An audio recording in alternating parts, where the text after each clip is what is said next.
Hello विद्यार्थी मित्रांनो, तुम्ही जर महाराष्ट्र सेट परीक्षा 2026 साठी तयारी करत असाल तर हा व्हिडिओ तुमच्या प्रिपरेशनसाठी अत्यंत महत्त्वाचा आहे. बघा विद्यार्थी मित्रांनो, प्रिपरेशन करताना PYQs जे आहेत हे सगळ्यात मोठा रोल प्ले करतात. कारण PYQs प्रॅक्टिस करून आपल्याला पेपर पॅटर्न कळतो, हाय वेटेज चॅप्टर्स कुठले आहेत हे कळतात आणि त्या आधारावरती आपण प्रिपरेशन करत असतो. तर आजच्या व्हिडिओ मार्फत हेच काम तुमचं सोपं होणार आहे.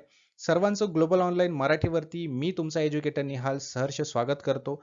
आजच्या व्हिडिओमध्ये आपण हायर एज्युकेशन हा जो महत्त्वाचा युनिट आहे, या युनिटवरती महाराष्ट्र सेट परीक्षेमध्ये विचारले गेलेले PYQs डिस्कस करणार आहोत आणि त्यासोबतच काही प्रिपरेशन करण्यासाठी सुद्धा ट्रिक्स सांगणार आहे व्हिडिओच्या शेवटी. त्यामुळे सर्वांनी हा व्हिडिओ शेवटपर्यंत पाहायचा आहे. विद्यार्थी मित्रांनो, महाराष्ट्र सेट 2026च्या पेपर 1 प्रिपरेशन करिता आपली लाईव्ह बॅच 16 फेब्रुवारी पासून सुरू होत आहे. या लाईव्ह बॅच मध्ये तुमचा संपूर्ण पेपर 1 चा सिलेबस लाईव्ह सेशन्स मध्ये कव्हर केला जाणार आहे, जे की मराठी आणि इंग्लिश या कंबाईन लँग्वेज मध्ये इंटरॅक्टिव्ह सेशन्स असणार आहेत. त्यासोबतच तुम्हाला जर लाईव्ह सेशन्स अटेंड करता येत नसतील तर रेकॉर्डेड सेशन सुद्धा तुम्हाला मिळणार आहेत, जे की तुमचं प्रिपरेशन कंटिन्यू राहील, कन्सिस्टन्सी मध्ये तुम्हाला तुमचं प्रिपरेशन करता येईल. यासोबतच topic wise MCQs, full syllabus notes, mock test, MCQ series PDF या सर्व गोष्टी तुम्हाला या प्रिपरेशन बॅच मध्ये मिळणार आहेत. तर अजिबात उशीर नाही करायचा आहे. आजच या व्हॉट्सअप नंबरवरती व्हॉट्सअप मेसेज किंवा व्हॉट्सअप कॉल करून ही बॅच जॉईन करायचे किंवा ग्लोबल ऑनलाईनचं ॲप्लिकेशन डाउनलोड करून ॲप्लिकेशनच्या थ्रू सुद्धा तुम्ही ही बॅच जॉईन करू शकता. प्ले स्टोअरवरती यायचं आहे, ग्लोबल ऑनलाईन सर्च करायचं आहे, ॲप्लिकेशन ओपन करायचं आहे. स्टोअर सेक्शनमध्ये जाऊन सर्च बॉक्समध्ये महाराष्ट्र सेट MS सेट जरी सर्च केलं तरीही तुम्हाला तिथे कोर्स दिसेल. कोर्सवरती क्लिक करून जॉईन नाव करायचं आणि प्रिपरेशनला सुरुवात करायची आहे. What is the full form of ICSSR? ICSSR चं पूर्ण स्वरूप काय आहे? Indian council for social science research, Indian Council of Space Science research, Indian Council of Scientific Search and Research की Indian Congress of Space and Scientific Research. ICSSR हे पूर्णपणे Indian Council of Social Science आणि रिसर्चशी संबंधित आहे, म्हणजे त्याचा फुल फॉर्मच आहे तो. आणि जो की इंडियामध्ये है ना सोशल सायन्स या सब्जेक्टमध्ये जे काही रिसर्च करणारे रिसर्चर्स आहेत है ना किंवा रिसर्च करण्यासाठी इच्छुक आहेत सोशल सायन्स सब्जेक्टमध्ये, त्यांना प्रोत्साहन करण्याचं काम, त्यांना फायनान्शियल हेल्प है ना, फंडिंग फॅसिलिटीज ज्याला आपण म्हणतो, ग्रँटिंग फॅसिलिटीज ज्याला आपण म्हणतो है ना, ते पुरवण्याचं काम करतं ICSSR.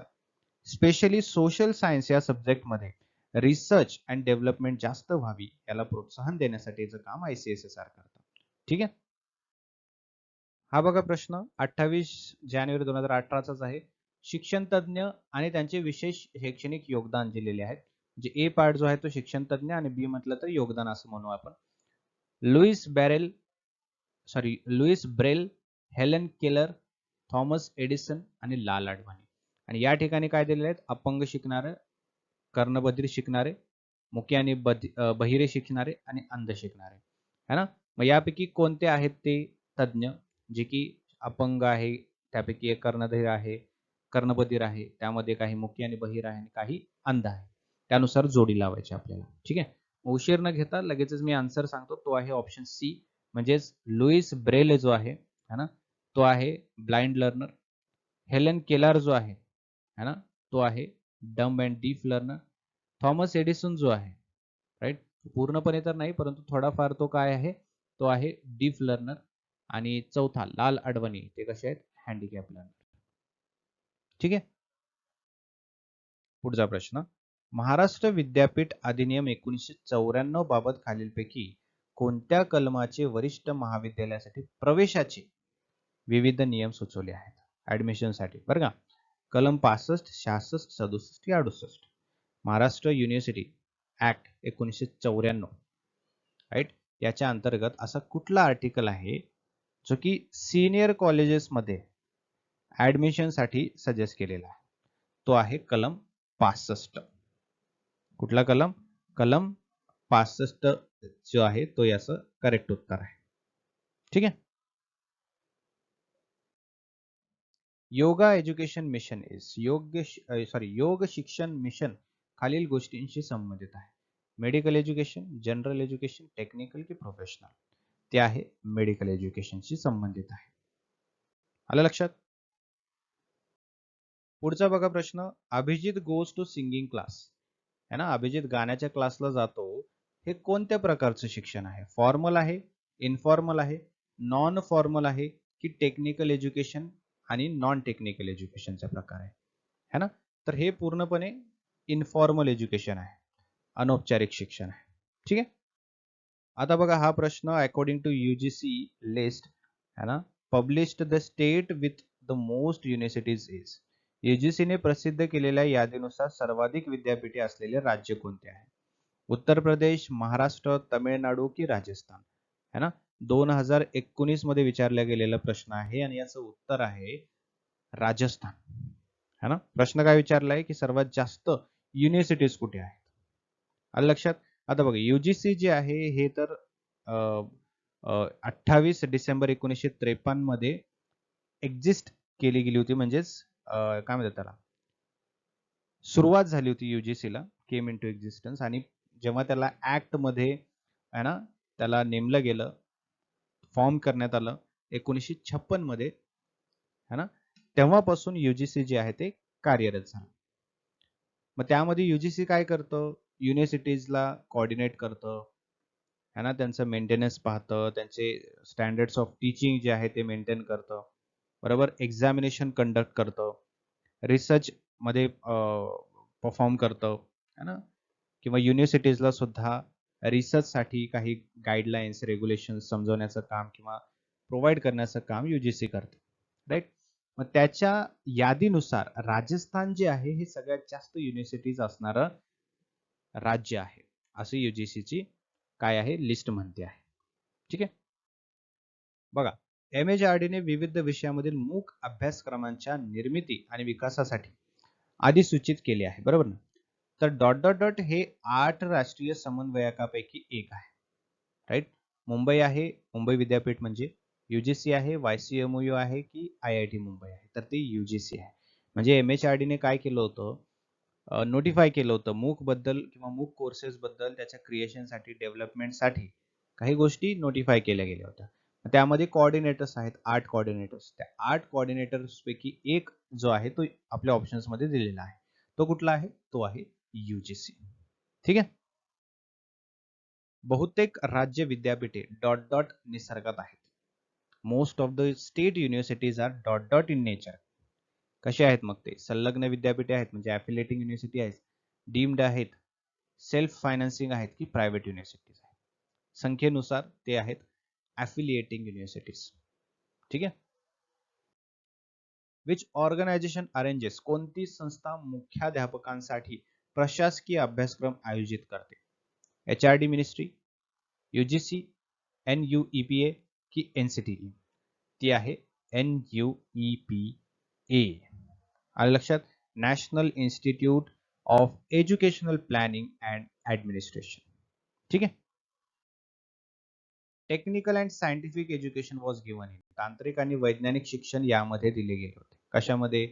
वैदिक शिक्षण पद्धतीमध्ये, वेदपूर्व शिक्षण पद्धतीमध्ये, बौद्ध शिक्षण पद्धतीमध्ये की इस्लामिक शिक्षण पद्धतीमध्ये? टेक्निकल अँड सायंटिफिक एज्युकेशन हे बौद्धिक शिक्षण पद्धतीमध्ये दिलं गेलं होतं. ठीक आहे. 27 डिसेंबर 2020 चा प्रश्न आहे.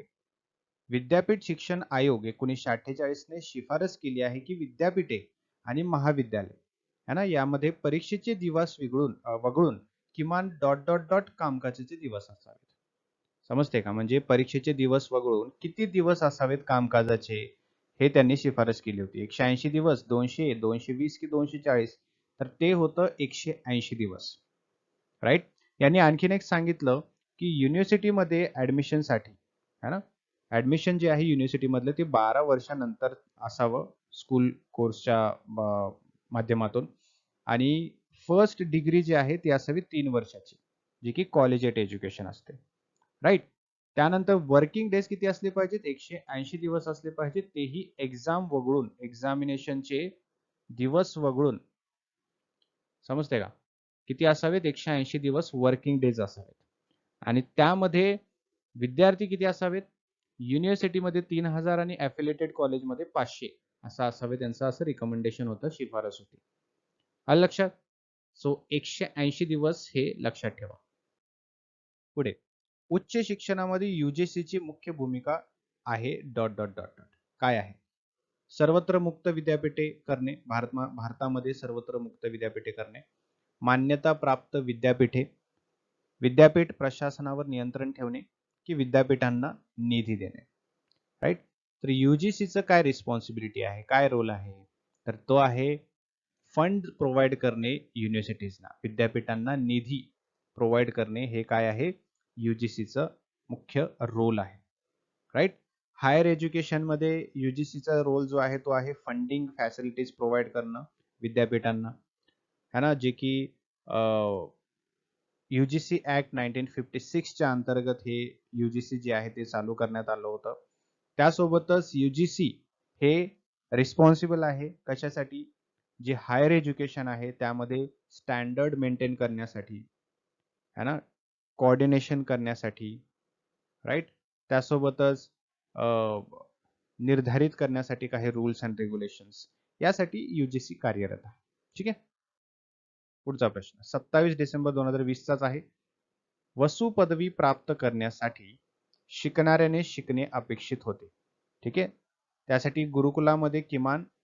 वर्ष असं त्याचं काय होतं असावे, म्हणजे गुरुकुलमध्ये एवढे वर्ष तुम्ही घालवायला पाहिजे, तेव्हा तुम्ही वसू डिग्री जी आहे ती घेऊ शकता. 12 वर्ष, 24 वर्ष, 6 वर्ष की 8 वर्ष. याचा राईट आन्सर आहे एक्झामिनेशन नुसार 12 वर्ष. आलं लक्षात. सो ए ऑप्शन त्यामध्ये करेक्ट आहे.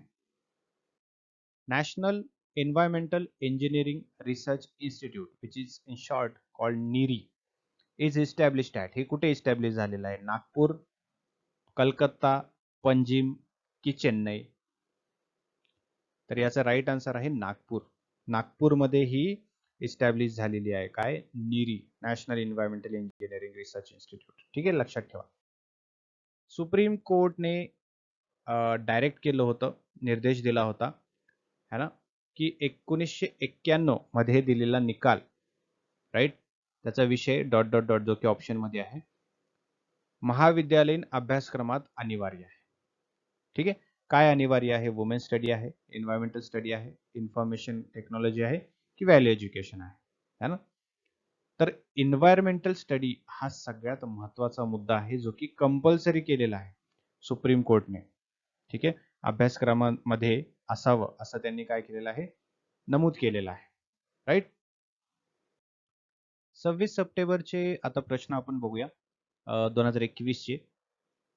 खालीलपैकी कोणते विद्यापीठ लष्करी शिक्षणाचे केंद्र होते वैदिक काळामध्ये? ठीक आहे. तक्षशिला, नालंदा, गणशिला की कुंदिनपूर. राईट.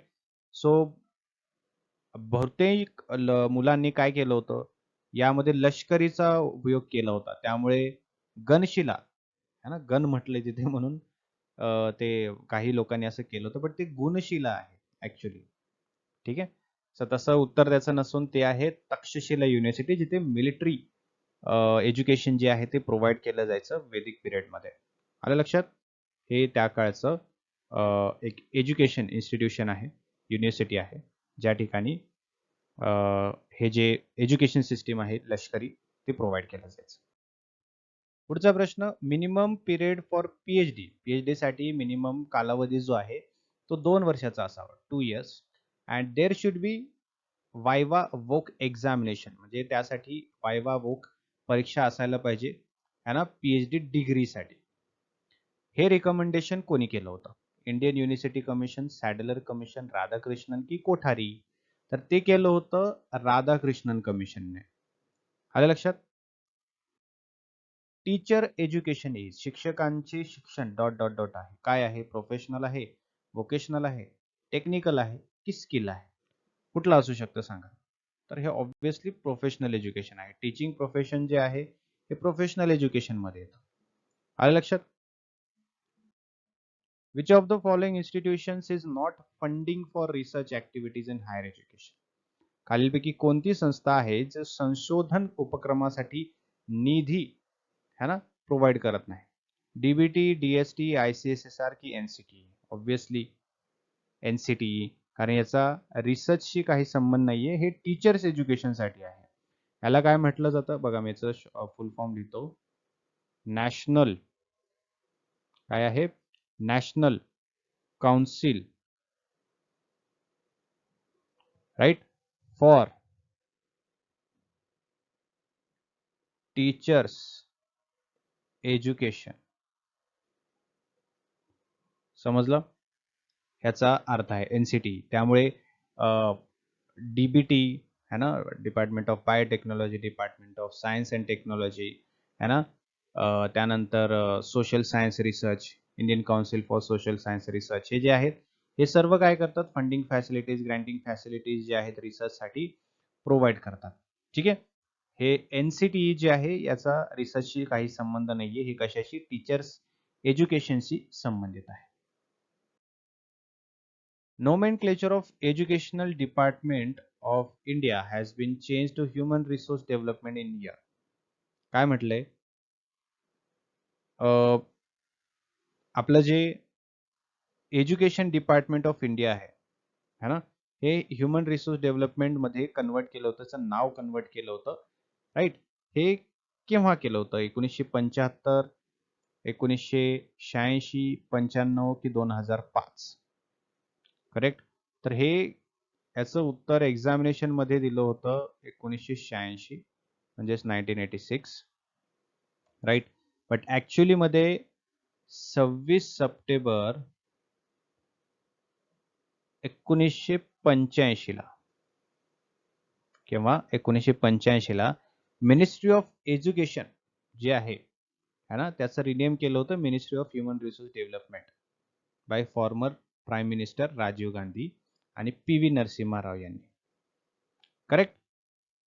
याचं पब्लिक अनाउन्समेंट जी झाली होती है ना, जी की नॅशनल एज्युकेशन पॉलिसी 2020, 29 जुलै 2020 मध्ये नरेंद्र मोदी गव्हर्नमेंटने केली होती की ministry of human resource development है ना, त्याला परत एकदा मिनिस्ट्री ऑफ एज्युकेशन करण्यात यावं.